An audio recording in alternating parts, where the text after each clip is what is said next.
Hi guys, thanks for tuning in today. I'd like to welcome all the new subscribers to the channel, new and old.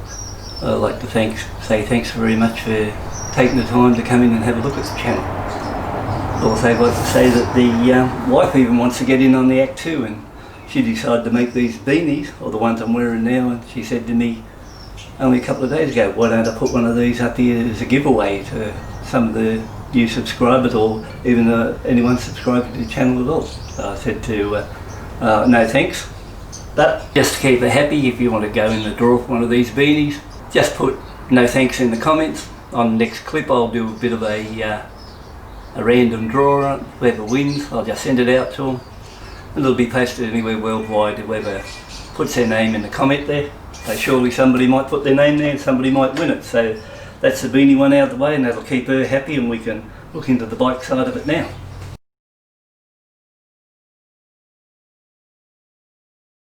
Okay guys, here's a quick look at this beanie up for grabs in the giveaway. This isn't the exact beanie, this is mine, but she's going to make one anyway, very similar to this one. So if you want to go in the draw for a chance to win one of these, don't forget in the comments with the no thanks, and I'll do a draw on that one and we'll go from there. So that's a bit of a look what it looks like. That other bit out of the way now, so let's swing into bike mode. So one thing I didn't mention on the previous video on this bike, even though it cost $9.2, there was a bit of a special here in Australia at the moment, and they were giving away, and you had to ask it for it or order online, they were giving away what they class as a trials kit, and that was valued at $500. Now they weren't actually giving it away with the bike, and for the $500 extra and the trials value, you get the mesh headlight cover, you get the number plate to the side, you get the sump guard, the oil filler plug, or a little padding that goes over the cross member of the bar.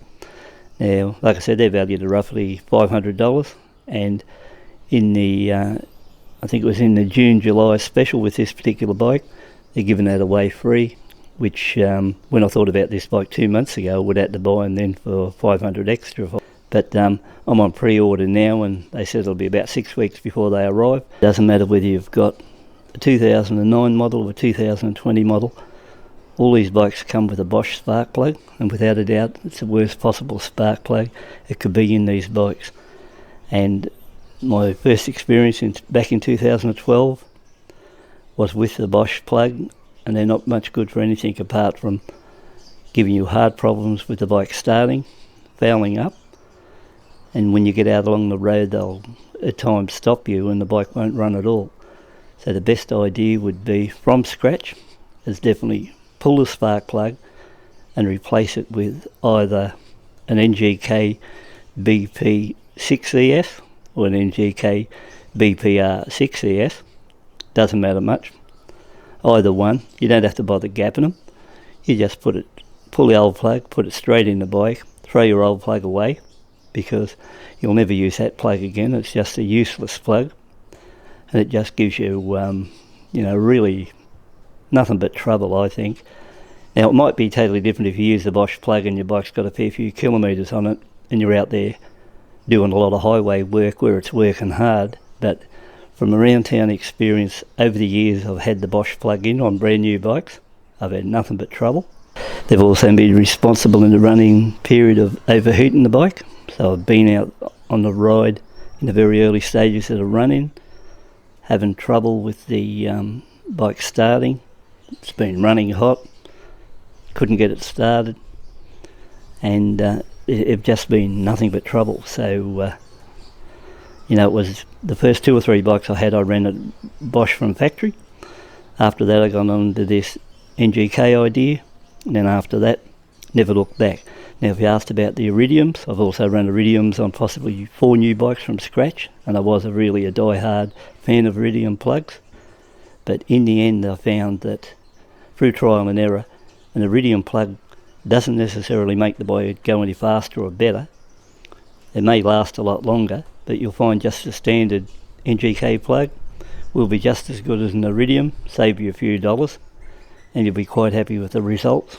And I'm pretty sure I'd like to see people that haven't, but go out and buy one, put it in the bike, and get back in the comments and just tell me how impressed they are with the bike after they've run it with that NGK plug. Let's swing under the bike now and take a look.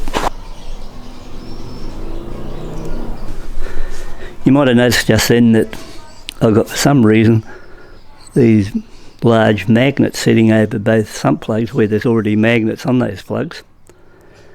And the reason for that is these particular bikes pick up a lot of rubbish and metal and all other contaminants in that oil during that first running period. Some of them come out really clean during that first 500 kilometres before the first oil change, what a dealer would do, and some of them just come out with a huge amount of junk. But what I've found that if you run those, put those magnets on those drain fillers, it'll pick up all contaminants flying around there metal wise, and when you pull that plug out, or both plugs out, it'll just pick up that extra bit of stuff floating around there which probably would have been missed and still circulating through the motor in the first place. So those are fairly strong earth type magnets, and they really do a good job. And I'll be doing an oil change on this one at exactly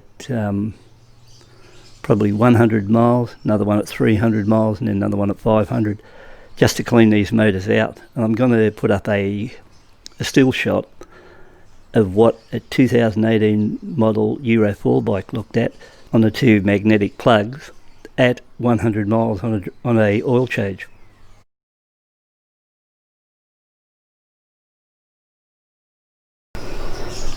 Okay, now you've looked at that shot of those plugs there at 100 mile, and you see all the metal on it. You can imagine if I would have just ran that for another triple that distance, 300 mile, before I end up dropping it. And like I said, that was on a gunmetal grey 2018 model, and it picked up all that rubbish from scratch. At the back of me air filter box, and there's the IAT sensor. I was just checking what's it like for access, which is good, because later on I will hopefully hook up a booster plug to this and see how it performs just running a booster plug. And I think I'll be able to pull a booster plug from the Interceptor over there and put it onto this one and try it, because it looks like it's very well could be the same connector, and that'll save me buying a booster plug to actually try. And I went to the booster plug site, and it looks like to me it's got the same connector, so that could save me $250, but I'm not going to try that yet, but it's in the cards. Looking here to the left, they're the actual mirrors that come with the bike. Then we swing over this way, these are the Interceptor mirrors, which are a bit longer in the stalk, so I'll swing back a bit, you can tell they're a little bit longer. Last but not least, I'm going to run this what they class as a tiny tack. Now what I like about this one is only one lead. When I fit the new spark plug, it just wraps around the spark plug. Now I've been using these since about maybe 2014 on these bikes, and this is the best thing about it. Like from brand new, the sweet spot on this bike, running it in, is 3,000 revs. Well, this thing here for under $20 will do that job. You know, it's just like a mini tack. You'll be able to know in the first 3 gears and that, whether you're in that sweet spot of 3,000 revs, you won't get out there over revving the motor, you won't be doing any lugging of the motor, and you'll run the motor in nice and gently. And you might say, what's lugging? Lugging would be if your speed limit around town is say 30 mile an hour, 50 kilometres an hour, and you're out there silly enough to ride it around at 5th gear at that speed. That would be what I'd call lugging the motor.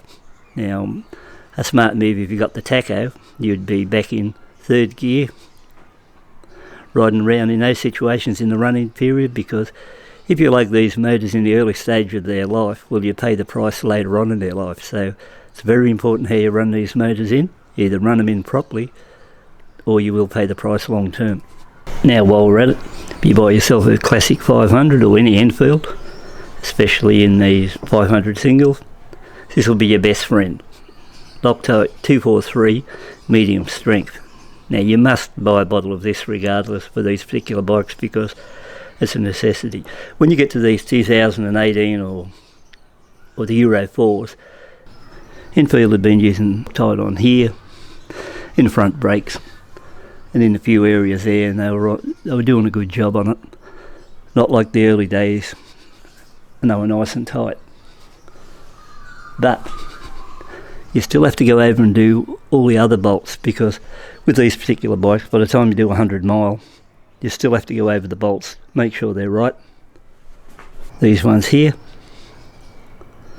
these are always prone to coming loose, down through there. This one here's a troublemaker. You always check here. You've got your engine steady up here, or these ones back here, special on the other side, they've been known to snap. Just depends on how much vibe you got on your bike. Depends on what year you got, what problem you're going to have in those areas, and how many times you're going to have to check them. But the thing is, if you do Loctite them and torque them down to the correct one, in the old days or in the older bikes, you'd have the ones there to hold the tank in place, but these new ones slide in and are rubber mounted. I reckon that was a really good improvement with these newer bikes. I think overall I'm fairly well impressed how they've put this last of the Euro 4s together.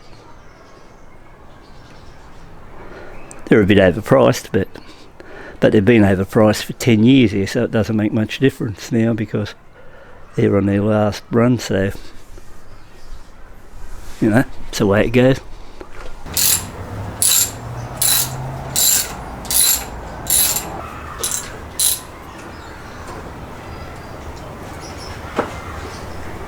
Now once I get the weights off, I usually just go around here and trim this rubber.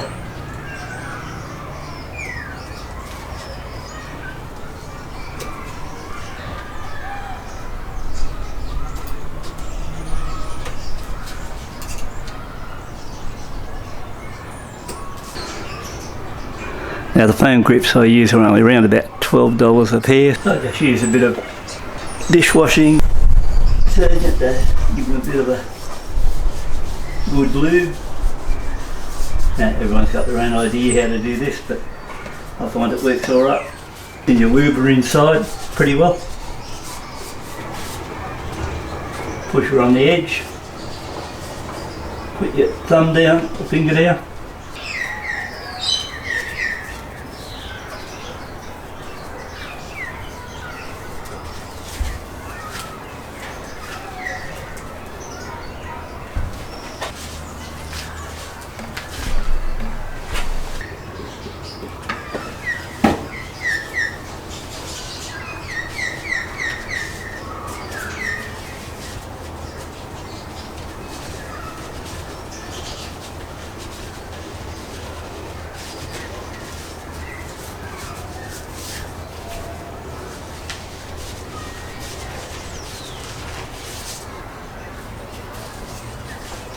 And on it goes. These will dry out pretty quick and there'll be no trouble.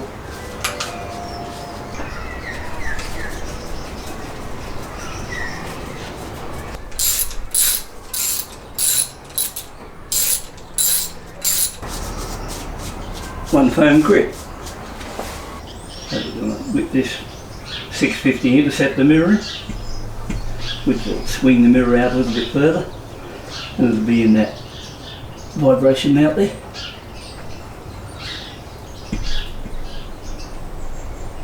Already you can see the mirror sitting out a little bit further. It'll have to be adjusted, but that's one.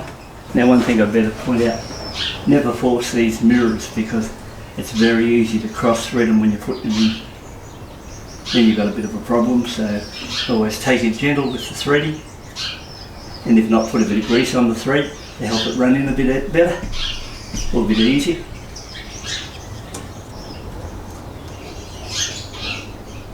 That'll be pretty close to that. Okay guys, we'll enter the ECU box, get the toolkit. Once again now, nice and neat inside the box. I require the spark plug spinner.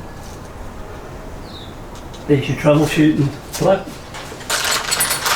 I'm going to pull this factory plug. I'm going to pull out this plug.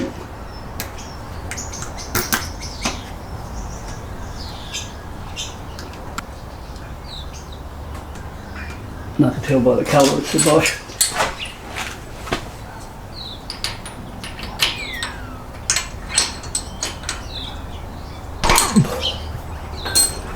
and nice and tight. Like I said earlier, this bike's never been started by me, so... And I think the bike's got 3 kilometres on the clock.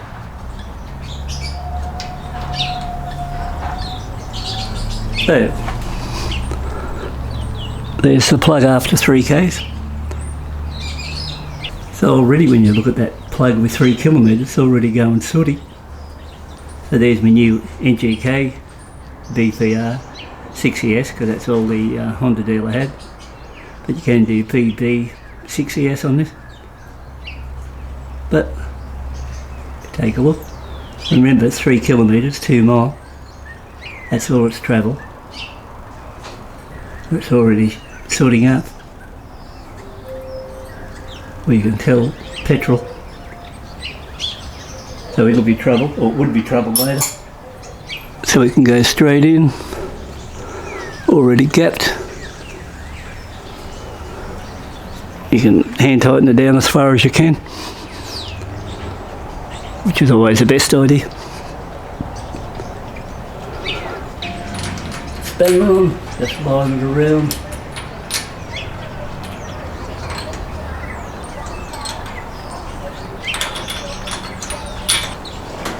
Okay, that's good. Let's go up top. So I've connected the little tachometer and it's only got one lead coming down here now.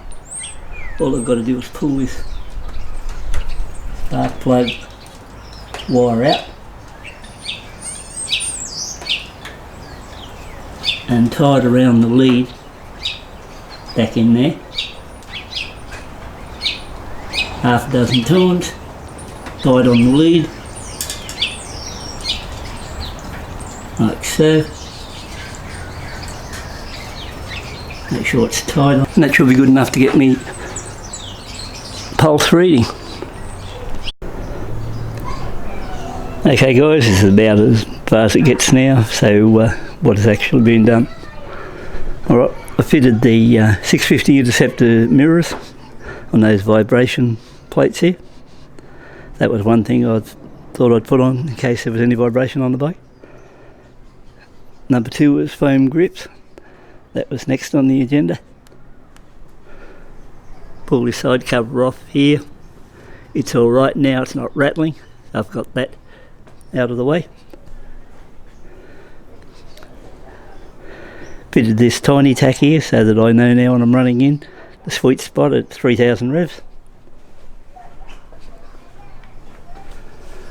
Over here in the engine bay, fitted the most important thing, the NGK BPR6ES plug. So now that's good, should run sweet.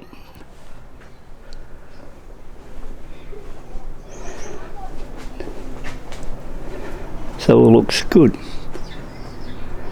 Now the parts what you didn't see. And the reason I didn't film them because the video's been going on a fair while now playing around with this bike. And I figure a lot of big clips, people only watch it 4 or 5 minutes and don't bother watching any longer, so I'm just sort of wasting my time sort of carrying on with those things. So I'll tell you quickly what it is if you're still watching.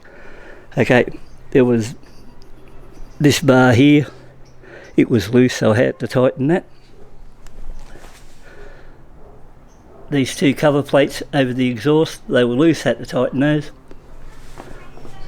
These 3 bolts here, holding the cover plate on that exhaust, had to tighten those. The right hand foot peg, it had to be tightened. That cover plate I told you earlier on, it rattles, that had to be tightened. Top and shock bottom on the left, on the right, that had to be tightened. Over this side, same thing. Shock tower, top and bottom, tightened. Over here on this side, left foot peg, it was once again not tight, or not tight enough. Now I'm not sure about the gear changer, I haven't been on one of these bikes for well over a year, 18 months, so it could be a little bit high, but if so I'll come back and adjust that to the correct level later. And I think, oh yeah, the air pump delete, the air pump, which I might later on run an air pump delete. that nut sitting inside the head, that was a bit on the loose side, so I tightened that too. So I think that's about all. But it was worth the trouble to get in there and do it now. Oh no, I forgot. At the front here, these two front engine mounts here. Where are we? Top and bottom. In there. Tighten those. Yeah, so overall, all this part on the front end was alright. Yeah, so overall, that bike is as good as I can get it now. And everything appears good. So it'll be just a matter now of kick it over for the first time in 5 days and just see how it goes.